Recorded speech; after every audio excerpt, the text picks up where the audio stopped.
Kalau hari ni korang tak tahu nak masak apa, Aidil suggestkan korang masak pat ayam hari ni. Lauk Thai yang simple, bau aroma wangi dan pedas-pedas sikit. Kalau korang buat mesti bertambah-tambah nasi punya.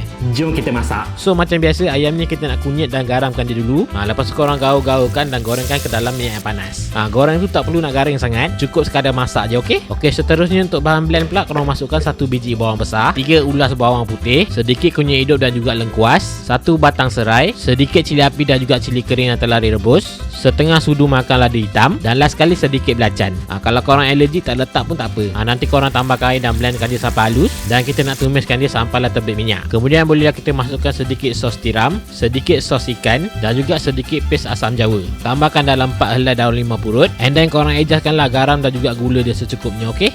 Korang kacau-kacaukan dia sekejap, kemudian bolehlah kita masukkan ayam yang kita goreng tadi.